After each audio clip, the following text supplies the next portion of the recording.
Programa Rocas, Ingeniería en Construcción en nuestra página Radio Rocas CR. Recuerde que somos un programa original que nació para acercar a los ingenieros y arquitectos a la sociedad. Amigos, el programa del día de hoy es gracias a nuestros auspiciadores Ingeo Construcción Ambiental, la Asociación Costarricense de Ingenieros en Mantenimiento Industrial, Uniformes Deportivo Forza, Rodeo Sweetbody, Transportes Turísticos Aguicar S.A. y Ferretería Femaco.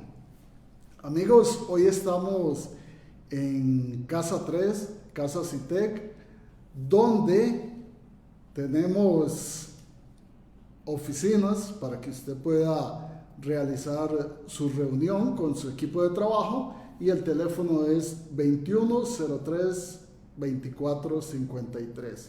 Cualquier reunión que tenga, hágalo acá en Casa Citec.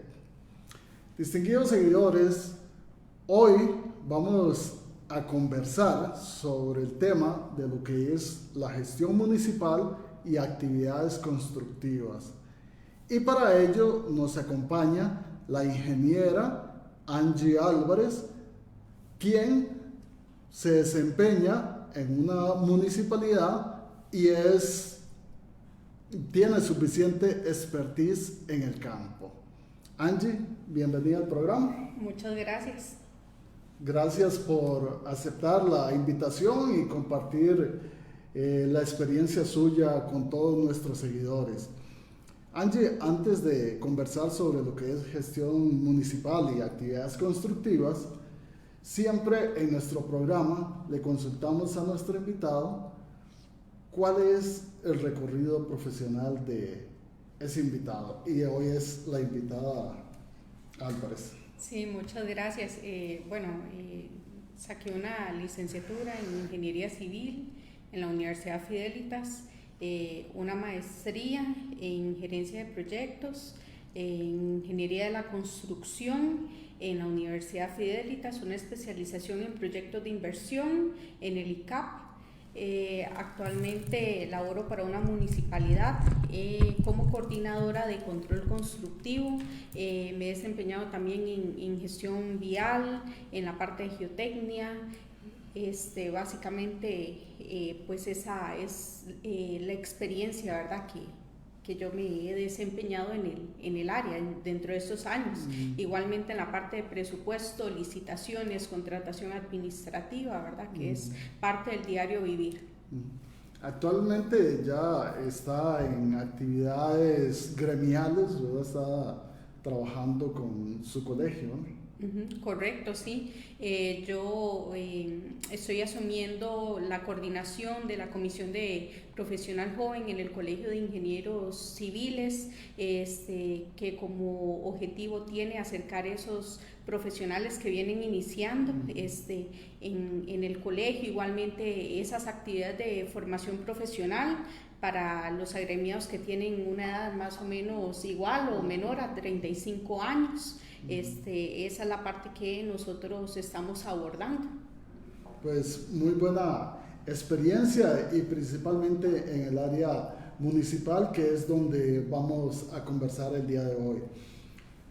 Angie, siempre escuchamos hablar sobre obra mayor y obra menor. ¿Cuál es la diferencia en estos dos tipos de obras que se realizan en el campo y que muchas veces la gente, pues, que no tiene conocimiento sobre el tema, tratan de confundirnos? Explíquenos en qué consiste una obra mayor y una obra menor. Claro, bueno, las obras mayores están reguladas ya sea por la ley y el reglamento de construcciones, y en el caso de las municipalidades que cuentan con su plan regulador, ahí viene el compendio de las normativas técnicas en ese aspecto.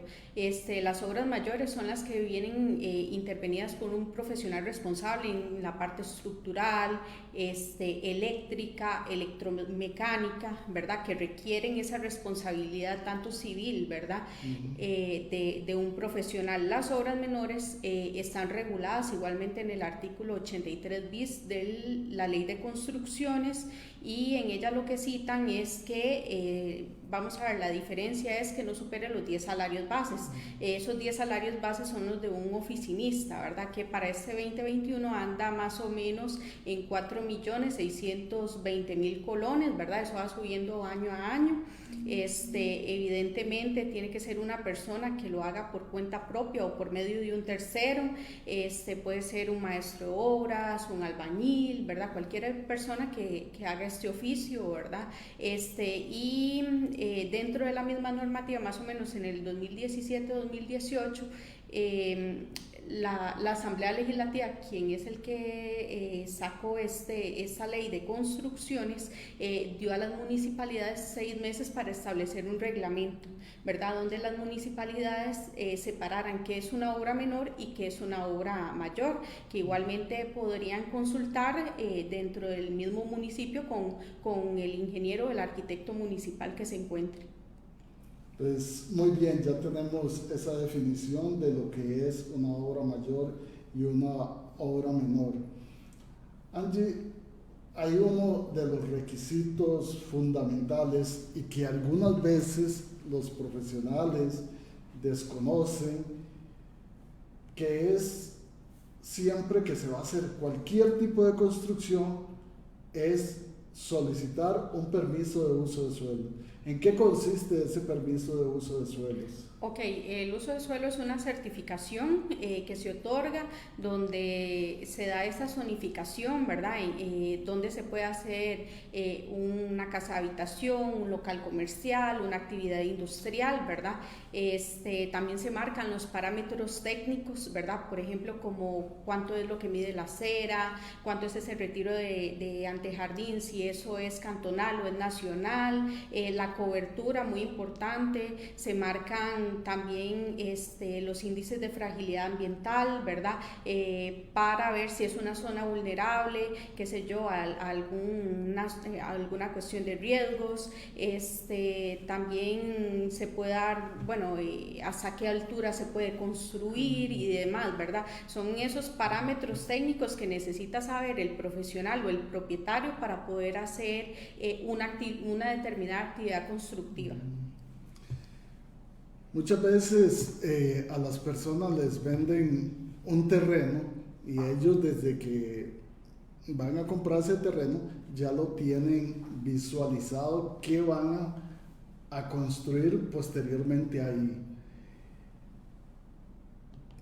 ¿En qué consiste el plan regulador? Porque muchas veces esa persona que compró el terreno ya tiene visualizado y eso es lo que yo voy a construir en ese terreno, pero algunas veces no se puede. Cuéntenos, ¿en qué consiste un plan regulador? Sí, un plan regulador es donde se ponen todos esos parámetros o esas restricciones urbanísticas, ¿verdad? Como lo cité anteriormente, por ejemplo, como la cobertura, ¿verdad? Que es el área máxima que yo puedo construir dentro de ese terreno, la densidad, que es la cantidad de unidades habitacionales que se pueden desarrollar, si en una determinada zona yo puedo hacer, qué sé yo, desarrollar algún tipo de industria, colocar un restaurante, una soda, ¿verdad? Todas esas actividades que se van a desempeñar, y no solo eso, sino también, bueno, esta parte de fraccionamiento, ¿verdad? ¿Cuánto va a ser el frente de esa propiedad para poder construir? Igualmente también esas regulaciones ambientales, por ejemplo, el manejo de los residuos, de la construcción, ¿verdad? Que eso ahora es penalizado, esas actividades de compensación, ¿verdad? Ahora que se está desarrollando mucho la parte pues ambiental, ese eje ambiental en pro, digamos, de lo del cambio climático, la reducción del carbono, neutralidad y entre otros, ¿verdad? Parámetros que son importantes. Muy bien, siempre que se va a construir, necesariamente tenemos que tener un profesional responsable que se haga cargo de esa obra. ¿Cuál es el marco normativo que debe revisar ese profesional responsable? Claro, bueno, básicamente lo que va a tener que revisar es, primero que todo, si esa municipalidad tiene plan regulador o no tiene plan regulador. Si tiene plan regulador, ahí va a estar todos los parámetros urbanísticos, técnicos, reglamentarios que él se va a guiar para poder hacer ese tipo de construcción. Si del todo la municipalidad carece de esta parte, entonces sería ya con la ley y el reglamento de construcciones. Algo muy importante es que también tienen que revisar la normativa de SETENA, digamos, en este caso, si se van a realizar obras en cauce, ¿verdad? Que ya ahí eso sería con dirección de aguas, que si van a impactar zona de protección, ¿verdad? Que con SINAC, toda esa normativa que me va a decir a mí si yo voy a llevar un estudio de, una viabilidad ambiental, ¿verdad? Si yo lleno un D1, un D2, básicamente eso hay que revisarlo, la normativa del MOB para la parte de estacionamientos, la ley de fraccionamiento y urbanizaciones, si voy a colocar un rótulo, el MOB también tiene una normativa para regular este tipo de actividades, ¿verdad? Entonces, de acuerdo a cada actividad, así es como yo voy a tener que revisar qué normativa voy a guiarme en ese proceso. De acuerdo a la viabilidad ambiental, ¿qué es un D1 y qué es un D2? Ok, bueno, la clasificación de estos parámetros, ¿verdad? Se dan básicamente por el impacto del tipo de obra, ¿verdad? Si son obras muy masivas, ¿verdad? Lógicamente voy a tener que llevar un gestor ambiental, ¿verdad? Que regule todo este tipo de actividades constructivas, digamos, por ejemplo, como el manejo de residuos, minimizar ese impacto, las zonas de cómo voy a compensar yo ese impacto, porque en toda obra siempre va a haber algún impacto, mientras que hay obras que sí van a impactar, pero son en menor magnitud, ¿verdad?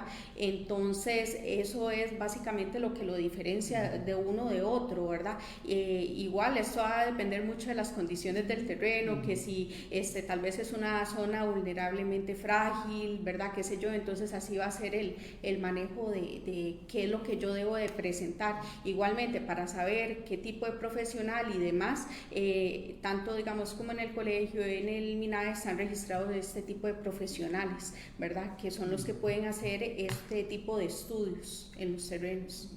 Muy bien. A veces va a solicitar permisos a la municipalidad para una construcción X y esa municipalidad nos dice, no, es que la densidad no lo permite. ¿De qué están hablando cuando hablan del concepto densidad? Ok, bueno, eso es un punto bastante importante. Eso va a depender mucho de la disponibilidad que va a dar, en ese caso, la IA o la SADA, ¿verdad? Que rige en X comunidad.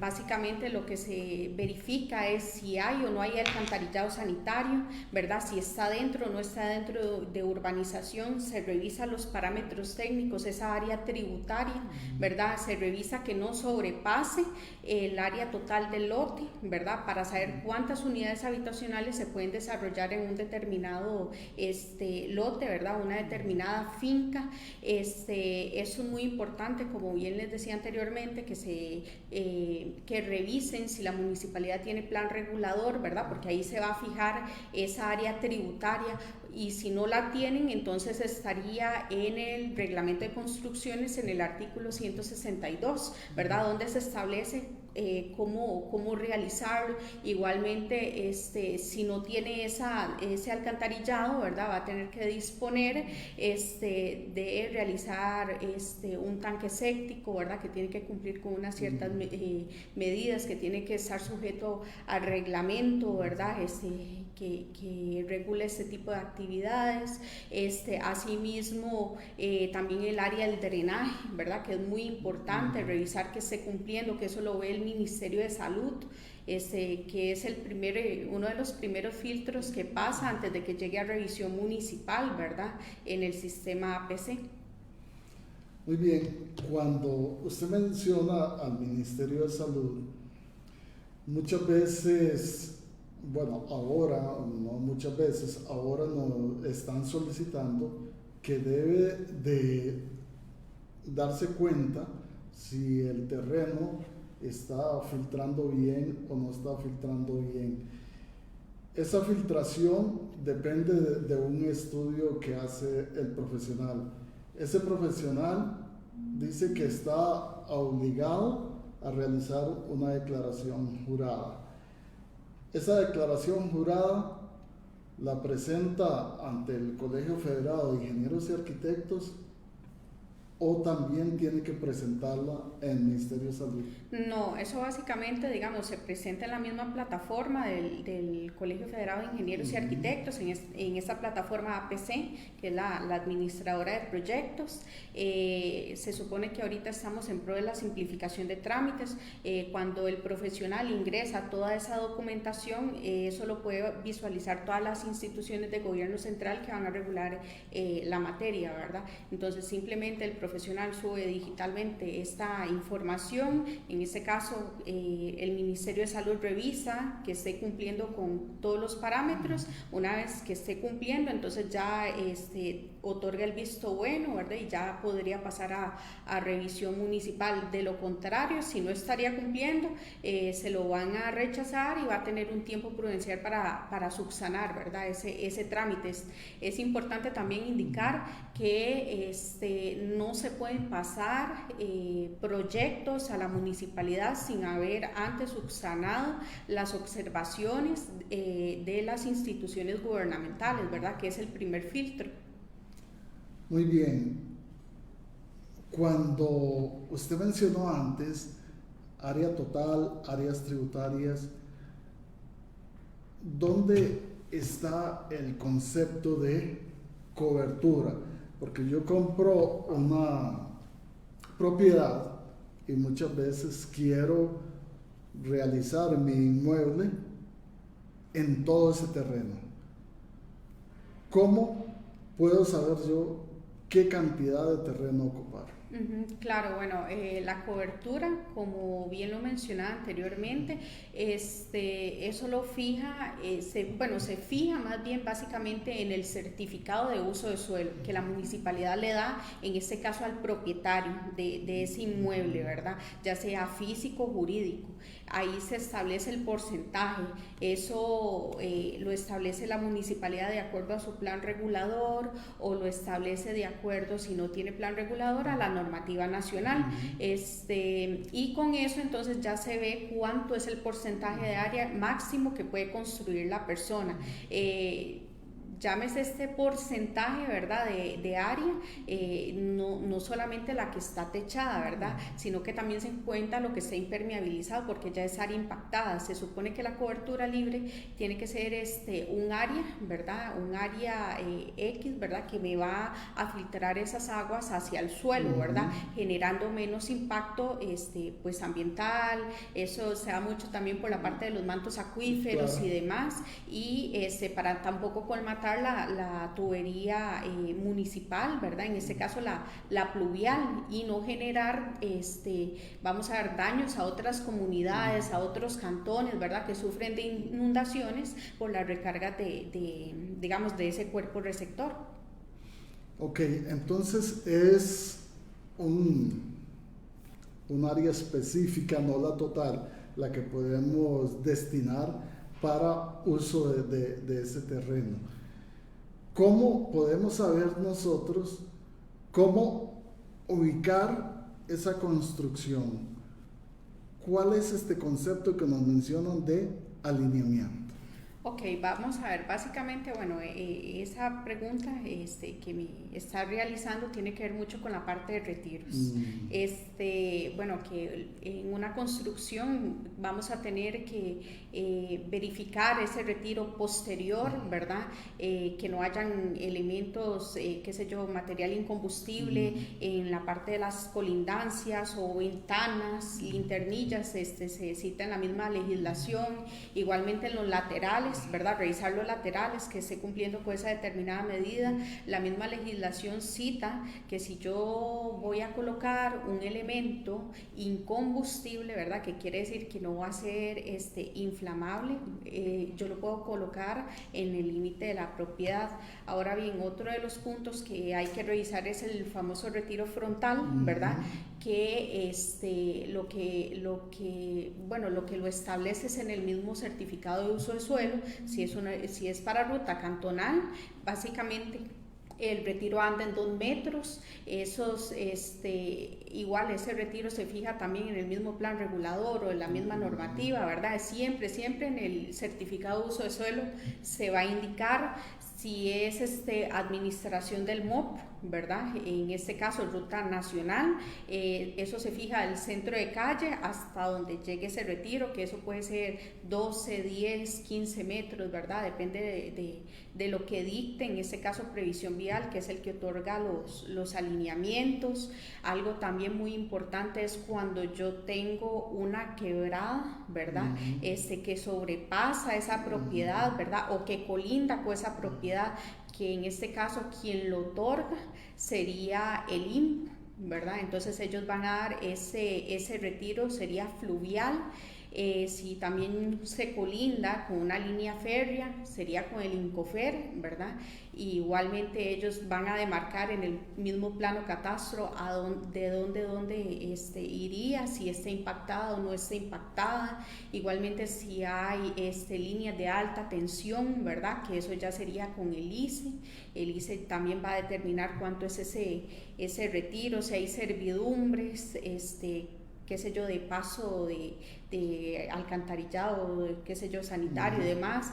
Eso es muy importante. A veces esas cosas no vienen en los planos, pero nada mejor hay que irlo a determinar en el sitio, que muchas veces eso pasa, ¿verdad? Que a veces se quedan con lo que está en el plano catastro y esas cosas tal vez no vienen, ¿verdad? Entonces eso es muy importante. Igual verificar si hay fibra óptica subterránea, ¿verdad? Que eso también es un problema. A veces esas partes no lo verifican y tenemos la fibra muy superficial y ahí es donde se avecinan todos los problemas. Entonces es importante revisar este tema de alineamientos para saber en qué condiciones o cuál es la condición más óptima para poder construir.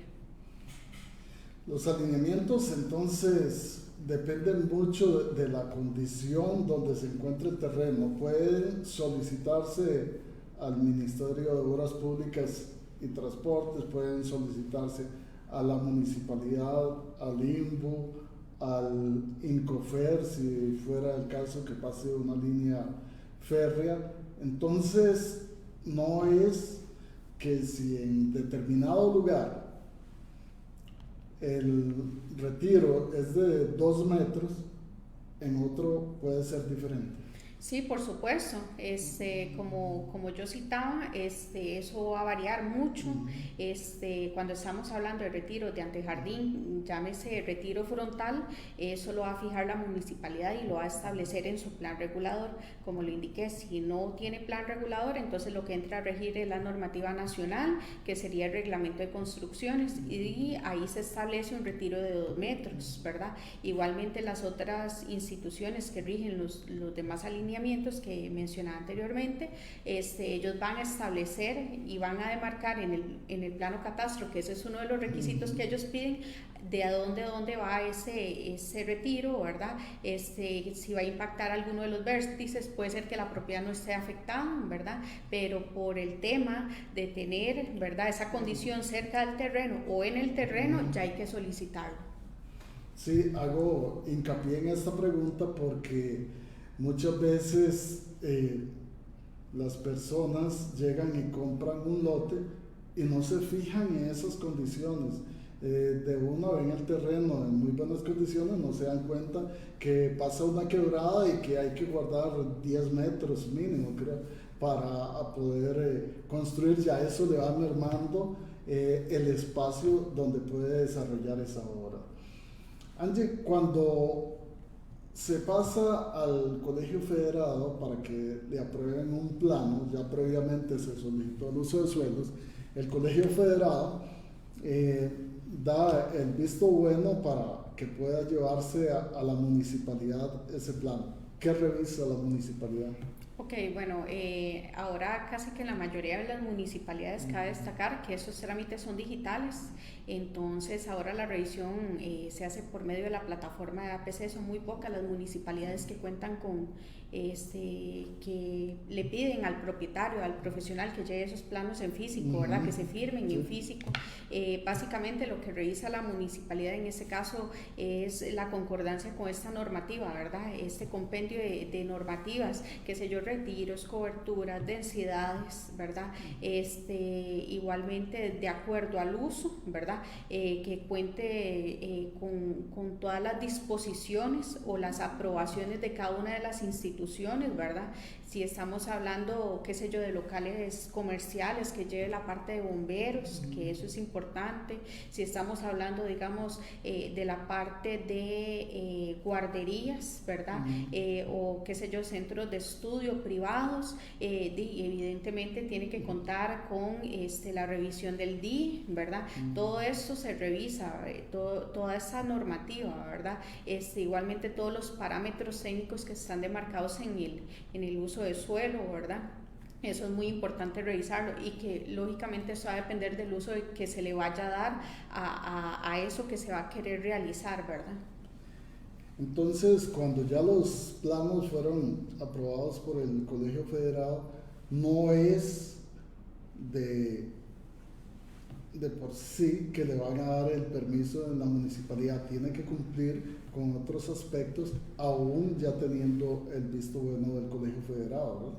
Sí, por supuesto, eso es importantísimo, y que dicha que usted toca esa parte que es importante. Muchas personas creen que ir al colegio, ya el colegio revisa lo que revisa la municipalidad, y no, las municipalidades son entidades autónomas, ¿verdad? De acuerdo a la condición o al sitio donde se sitúen, así es donde se va a revisar ciertos parámetros, ¿verdad? Por ejemplo, digamos, hay municipalidades que tienen zonas costeras, y así va a existir su regulación, o que estén en áreas de zonas de protección, ¿verdad? Que se en parques nacionales, ¿verdad? Y demás. Entonces, esto va a ir muy acorde a cada municipalidad, ¿verdad? Y la municipalidad es quien autoriza la licencia constructiva, o quien otorga la licencia constructiva, ¿verdad? El colegio lo que hace es hacer todo el proceso de registro profesional, indicar, verificar cuántos son los metros cuadrados,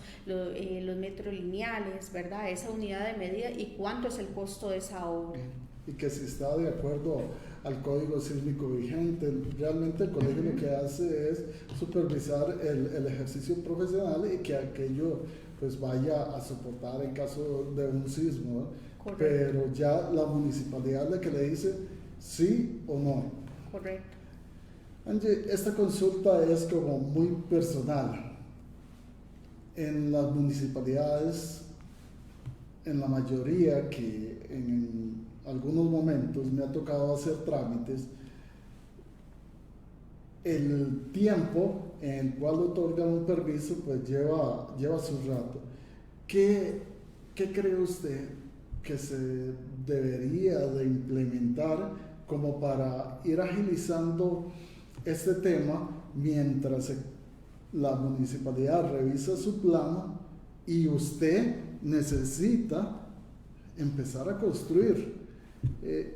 ¿Qué podría hacer para que esto fuera como un poco más ágil y no atrasar al profesional y por ende al propietario de la obra? Sí, bueno, básicamente lo que yo recomendaría, y ahora visualizando todo ese problema que nosotros tenemos a nivel mundial, diríamos nosotros, del tema de la pandemia, esto nos ha dado, creo que a todas las municipalidades, una oportunidad de mejora, ¿verdad? De cosas que uno tal vez no había visualizado y que uno puede mejorar, ¿verdad? Y evidentemente es en esa tramitología, ¿verdad? El tiempo, la duración. Básicamente se ha visualizado que tal vez lo que dura más tiempo son esos alineamientos, ¿verdad? Hay alineamientos que son de 3 meses, 6 meses que otorgan estas entidades, ¿verdad? y digamos ya propiamente el trámite municipal es más rápido. Sé de muchos colegas que aunque que la legislación dice 30 días para uno sacar este tipo de licencias, pero sé de muchos que la sacan antes de ese tiempo, ¿verdad? Y eso es por un tema de simplificación de trámites. Entonces mi recomendación sería revisar ese procedimiento que tiene actualmente la municipalidad y el ver cómo se pueden ir regularizando las obras, cómo incentivar a esas personas para que saquen esa licencia y que no se vuelva un vía crucis, ¿verdad? Que es lo que le dicen a uno las personas. Creo que básicamente lo que recomendaría es esto, revisar ese procedimiento, ¿verdad? Revisar ese procedimiento que tiene actualmente la municipalidad, sentarse, la municipalidad tiene equipos técnicos, ¿verdad? Donde pueden sacar tal vez la factibilidad de algún proyecto, donde puedan reducir esos tiempos de respuesta o ayudar en el sentido de que siempre dentro del marco normativo se pueda dar esas licencias, ¿verdad? En pro de más bien el desarrollo económico y social del cantón, ¿verdad? Y con esto tratar de minimizar esos asentamientos ilegales que se van formando y que al final de cuentas eso es un problema de terceros, ¿verdad? Es un problema de terceros, y esto va a generar delincuencia y un montón de situaciones, ¿verdad? Que lo vi en muchas comunidades hoy en día. Entonces considero esto, ¿verdad? Y más bien hacer un llamado a los profesionales de las diferentes municipalidades para que revisen sus requisitos, el mismo cuerpo político también que apoye las iniciativas de los profesionales para que se pueda realizar algún proyecto, ¿verdad? En pro, en este caso, del desarrollo económico y social, pero también que haya esa regularización, ¿verdad? Que cumplan con esa normativa técnica que exige o regula la municipalidad para que haya ese ordenamiento territorial. Sí, y quitarle un poco de presión al profesional, porque muchas veces el plano es aprobado por el CEFIA y es llevado a la municipalidad y el cliente empieza a presionar al profesional cuándo sale, cuándo podemos iniciar, y no se da cuenta el trabajo que tiene que realizar la municipalidad como para poder otorgar el permiso. Entonces con eso simplificaría mucho lo que es el desarrollo de los cantones y por ende el bienestar de las personas, ¿no? Claro, otra cosa muy importante que he notado, ¿verdad? En estos años es dar ese acompañamiento tanto al propietario como al profesional que está poniendo a derecho, que va a hacer una obra determinada, darle ese acompañamiento, porque a veces eso es lo que a uno le dicen, ¿verdad? De que hace, que por qué me lo rechazan, que es que no entienden el motivo de rechazo, que quieren cumplir, pero desgraciadamente las academias han faltado mucho en esa parte, en la parte de reglamentaria, ¿verdad? Esa es una de las deficiencias. Entonces yo recomendaría que las municipalidades sacaran un ratito, ¿verdad?, para acompañar a ese profesional y a ese propietario en la gestión, irlos guiando del por qué se está rechazando, ¿verdad? Qué es lo que revisa la municipalidad, ¿verdad? Porque muchas veces no se sabe, ¿verdad? Como hablamos anteriormente, depende de dónde se sitúe, qué sé yo, la obra va a tener sus diferentes condiciones, ¿verdad? Va a tener una naturaleza de proyecto determinada. Entonces esto para mí es importante, ¿verdad?, recalcarlo, ese acompañamiento, porque al fin de cuentas es un ganar-ganar, ¿verdad? Entonces ese es, digamos, como mi preocupación y mi recomendación que yo le daría a los colegas de otras municipalidades, y que se acerquen también a preguntar, ¿verdad? Porque al fin de cuentas esto lo que va a generar es una empatía. Claro. Angie, ¿por qué se debe de llevar el plano al INS para que posteriormente regrese a la municipalidad y que ellos den el visto bueno? Ok, bueno, básicamente el INSS lo que ve por normativa, por código de trabajo, es los riesgos del trabajo, valga la redundancia.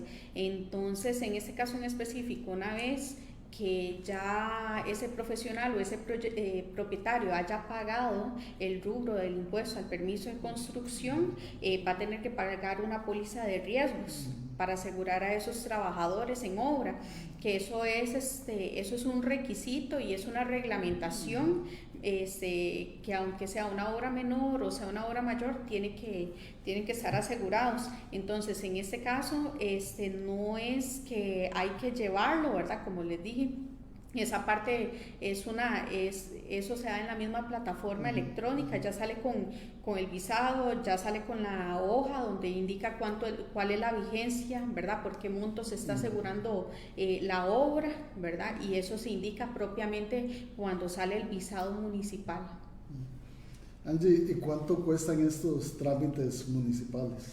Sí, básicamente el valor es bajo, ¿verdad? Es un 1% del valor, bueno, el valor total de la obra, ¿verdad? De esa tasación que haga el colegio, de esa obra menor que reporte la persona, y que evidentemente eso lo va a revisar el profesional municipal para ver si anda dentro del valor del mercado, ¿verdad? Entonces es un 1%. En el caso cuando son obras que ya empezaron los procesos constructivos o son obras para poner a derecho, ¿verdad? Se cobra otro 1%, que sería el valor de la multa o de esa infracción a la ley de construcciones. Angie, cuando ya la municipalidad dio el visto bueno para poder iniciar y realizar esa construcción, tiene que mandar posteriormente o enviar a sus personeros a inspeccionar si aquello que se le otorgó permiso está cumpliendo con lo que realmente decían los planos. ¿Qué características tienen los inspectores municipales como para poder llegar y dar fe de que realmente lo que se está desarrollando es equivalente a lo que venían los planos? Sí, claro, bueno, eso es un proceso de sumo cuidado y un proceso muy delicado. Ellos en obra lo que tienen que ir es revisando, ¿verdad? Que tengan su póliza, ¿verdad? Que la obra cuente con su póliza, que haya sacado la licencia constructiva, que tenga los planos en obra, que tenga su bitácora para hacer las anotaciones. Básicamente en las municipalidades, como son personas de muchos años, ¿verdad? No cumplen desgraciadamente esa formación técnica, ¿verdad? Que por lo menos uno diría que tengan esa formación de un técnico profesional o que tengan conocimiento, qué sé yo, de un maestro de obras, ¿verdad? Para poder decir con criterio, mire, es que hay una diferencia, hay una modificación del proyecto aprobado, no está cumpliendo con un X retiro, qué sé yo, ¿verdad? Es una deficiencia que creo que todas las municipalidades tienen que trabajar fuerte, porque realmente se evidencia mucho muchos procesos, ¿verdad? Que al final de cuentas se tramita una cosa, ¿verdad? Y al final de cuentas es de algo distinto a la realidad, ¿verdad? Una cosa son los planos y otra cosa es en obra, en sitio. Entonces, desde ver el tipo de material, ¿verdad? Que a veces reportan un cerámico y tal vez se pusieron un porcelanato, un material un poco más elevado, y que eso están evadiendo costos, ¿verdad? Entonces es ahí donde se generan las famosas infracciones, las famosas notificaciones que a las personas no les gusta. Pero sí creo y considero que esa es una de las partes que hay que reforzar muchísimo, ¿verdad? En cuanto a que ese tipo, vamos a ver, de actividades sean realizadas por un profesional responsable con criterio, que vaya a la obra, que determine qué es esa anomalía o si la obra va a cabalidad. ¿Qué pasa si una construcción no cumple con lo que fue aprobado por la municipalidad? ¿Qué hace la municipalidad en sus casos? Ok, bueno, el primer proceso es realizar una notificación, que es un acta de mera constatación, donde el inspector va a reportar qué fue lo que se hizo mal, ¿verdad? O qué fue ese excedente, esa modificación, ¿verdad? Si son cuestiones que se pueden subsanar, ¿verdad? Ya ahí se les indicará, ¿verdad? Y si no son cuestiones que no se pueden subsanar, ¿verdad? Entonces, evidentemente va a tener que seguir todo el proceso que dice la ley de construcciones, donde se van a realizar las resoluciones de derribo, ¿verdad? Y si la persona lastimosamente no acata el proceso, bueno, eso va a tener que llevar una demolición, ¿verdad? Que la misma legislación viste a la municipalidad para realizar este tipo de obras, porque la municipalidad es el que va a regir ese ordenamiento territorial en un determinado cantón. ¿Cuál sería la multa si el propietario se pone en regla, pero construyó más de lo que había tramitado? ¿Cuál sería esa multa? Ok, si la construcción cumple y puede regularizarla, la multa o ese porcentaje de multa es un 1% del valor de la obra. De lo que se amplió o lo que se hizo diferente. Correcto, exactamente, es excedente. Muy bien. Angie, para ir cerrando el programa, ¿qué consejo le daría usted a los profesionales que generalmente están haciendo siempre trámites municipales para no tener tanta problemática? Porque me consta que hay muchos profesionales que siempre pues tienen problemas con el tiempo y también tienen problemas con la ejecución.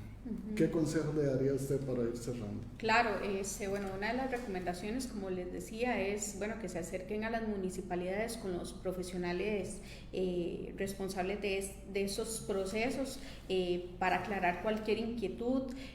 Una de las recomendaciones que considero yo fundamentales es que si vamos a ver, en una obra determinada se va a realizar una modificación que implique faltar a la ética profesional, que inmediatamente renuncie a las obras. Hay muchos problemas donde los profesionales se la juegan y desgraciadamente están metidos en procesos ya con el colegio, ¿verdad? Que hasta lastimosamente pueden perder la licencia, ¿verdad?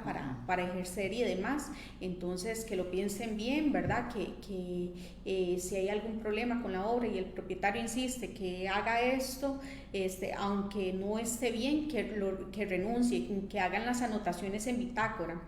Una de las cosas es que a veces tal vez no hacen ese seguimiento en las obras y ahí es donde pasa alguna situación, ¿verdad? Algún incidente o accidente o alguna situación en la parte constructiva, ¿verdad? Que al final de cuentas el propietario es el que va a tener esas consecuencias a futuro. Entonces, que vayan, que hagan ese seguimiento, como dice el colegio, una vez por semana, que llenen esa bitácora, que coloquen todas las anotaciones, porque al final de cuentas tienen una responsabilidad civil y penal, ¿verdad?, de las obras.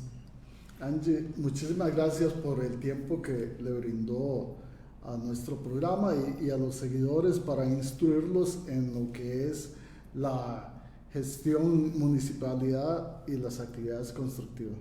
Muchas gracias. Muy amable.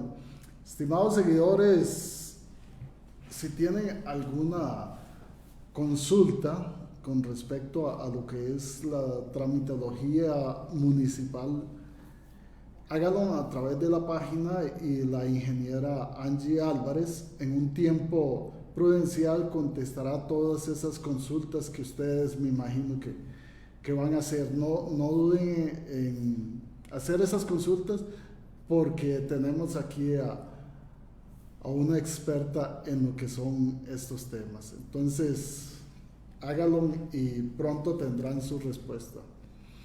Amigos, el programa del día de hoy fue gracias a Uniformes Deportivo Forza, a Transportes Turísticos Aguicar S.A., a Ferretería Femaco, Rodeo Sweetboarding, la Asociación Costarricense de Ingenieros en Mantenimiento Industrial y Gestión de Activos y la empresa Ingeo Construcción Ambiental.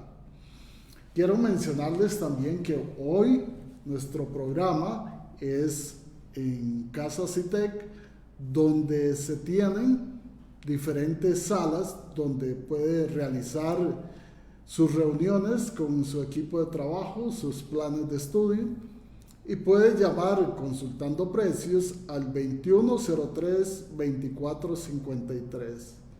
No dude en hacer su reservación en Casa CITEC. Amigos, esperamos haber cumplido con las expectativas que ustedes se plantearon el día de hoy. Que pasen un magnífico fin de semana y nos vemos muy pronto en un programa más de Rocas Ingeniería en Construcción. Recuerde que le damos voz a la ingeniería y a la arquitectura.